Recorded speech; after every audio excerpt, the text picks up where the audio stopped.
उत्पत्ति अध्याय 29। याकूब की लाबान से भेंट। फिर याकूब ने अपना मार्ग लिया और पूर्वियों के देश में आया।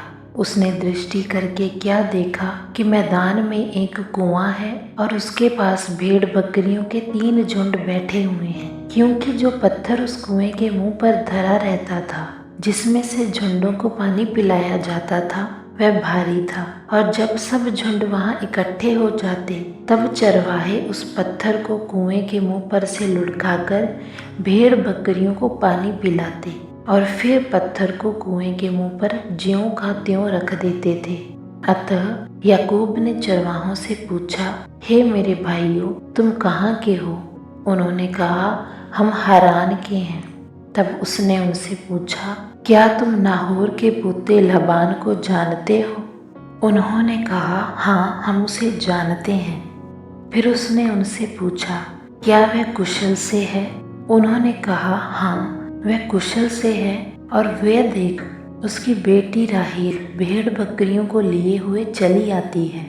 उसने कहा, देखो, अभी तो दिन बहुत है, पशुओं के इकट्ठे होने का समय नहीं, इसलिए भेड़ बकरियों को जल पिलाकर फिर से ले जाकर चराओ। उन्होंने कहा, हम अभी ऐसा नहीं कर सकते।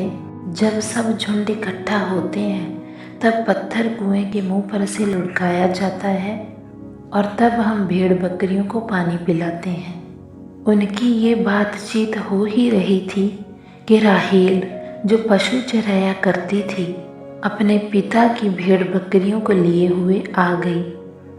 याकूब ने अपने मामा लबान की बेटी राहेल को और उसकी भेड़ बकरियों को देखा तो निकट जाकर कुएं के मुंह पर से पत्थर को लुढ़काया और अपने मामा लबान की भेड़ बकरियों को पानी पिलाया। तब याकूब ने राहेल को चूमा और ऊंचे स्वर से रोया। और याकूब ने राहेल को बता दिया कि मैं तेरा फुफेरा भाई हूँ, अर्थात रिबका का पुत्र हूँ। तब उसने दौड़ के अपने पिता से कह दिया। अपने भांजे याकूब का समाचार पाते ही लाबान उससे भेंट करने को दौड़ा और उसको गले लगाकर चूमा, फिर अपने घर ले आया। याकूब ने लाबान को अपना सब वृत्तांत सुनाया। तब लाबान ने याकूब से कहा, तू तो सचमुच मेरी हड्डी और मांस है। और याकूब 1 महीना भर उसके साथ रहा। राहेल और लिया के लिए सेवा। तब लाबान ने याकूब से कहा, कुटुंबी होने के कारण तुझसे मुफ्त में सेवा कराना मेरे लिए उचित नहीं है, इसलिए कह कि मैं तुझे सेवा के बदले क्या दूं। लाबान की 2 बेटियां थीं, जिनमें से बड़ी का नाम लिया और छोटी का नाम राहेल था। लिहा की तो धुंधली आंखें थीं, पर राहेल रूपवती और सुंदर थी। इसलिए याकूब ने, जो राहेल से प्रीति रखता था, कहा, मैं तेरी छोटी बेटी राहेल के लिए 7 वर्ष तेरी सेवा करूंगा। लाबान ने कहा, उसे पराये पुरुष को देने से तुझको देना उत्तम होगा, इसलिए मेरे पास रह। अतः याकूब ने राहेल के लिए 7 वर्ष सेवा की और वह उसको राहेल की प्रीति के कारण थोड़े ही दिनों के बराबर जान पड़े। तब याकूब ने लाबान से कहा, मेरी पत्नी मुझे दे और मैं उसके पास जाऊंगा, क्योंकि मेरा समय पूरा हो गया है। अतः लाबान ने उस स्थान के सब मनुष्यों को बुलाकर इकट्ठा किया और एक भोज दिया। सांझ के समय वे अपनी बेटी लिया को याकूब के पास ले गया और वह उसके पास गया। लाबान ने अपनी बेटी लिया को उसकी दासी होने के लिए अपनी दासी जिल्पा दी। भोर को मालूम हुआ कि ये तो लिया है, इसीलिए उसने लाबान से कहा, ये तूने मेरे साथ क्या किया है? मैंने तेरे साथ रहकर जो तेरी सेवा की, तो क्या राहेल के लिए नहीं की? फिर तूने मुझसे क्यों ऐसा छल किया है? लाबान ने कहा, हमारे यहाँ ऐसी रीति नहीं कि बड़ी बेटी से पहले दूसरी का विवाह कर दें। इसका सप्ताह तो पूरा कर, फिर दूसरी भी तुझे उस सेवा के लिए मिलेगी जो तू मेरे साथ रहकर और 7 वर्ष तक करेगा। याकूब ने ऐसा ही किया और लिया के सप्ताह को पूरा किया। तब लबान ने उसे अपनी बेटी राहेल भी दी कि वह उसकी पत्नी हो।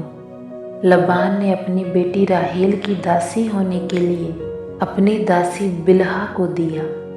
तब याकूब राहेल के पास भी गया और उसकी प्रीति लिया से अधिक उसी पर हुई और उसने लबान के साथ रहकर 7 वर्ष और उसकी सेवा की। याकूब की संतान। जब यहोवा ने देखा कि लिया अप्रिय हुई, तब उसने उसकी कोख खोली, पर राहेल बांझ रही। अतः लिया गर्भवती हुई और उसके एक पुत्र उत्पन्न हुआ और उसने ये कहकर उसका नाम रूबेन रखा, यहोवा ने मेरे दुख पर दृष्टि की है, अब मेरा पति मुझसे प्रीति रखेगा। फिर वह गर्भवती हुई और उसके एक पुत्र उत्पन्न हुआ। तब उसने ये कहा, ये सुन के कि मैं अप्रिय हूँ, यहोवा ने मुझे ये भी पुत्र दिया। इसीलिए उसने उसका नाम शिमोन रखा। फिर वह गर्भवती हुई और उसके एक पुत्र उत्पन्न हुआ और उसने कहा, अब की बार तो मेरा पति मुझसे मिल जाएगा, क्योंकि उससे मेरे 3 पुत्र उत्पन्न हुए। इसीलिए उसका नाम लेवी रखा गया। और फिर वह गर्भवती हुई और उसके एक और पुत्र उत्पन्न हुआ और उसने कहा, अब की बार तो मैं यहोवा का धन्यवाद करूँगी। इसलिए उसने उसका नाम यहूदा रखा। तब उसकी कोख बंद हो गई।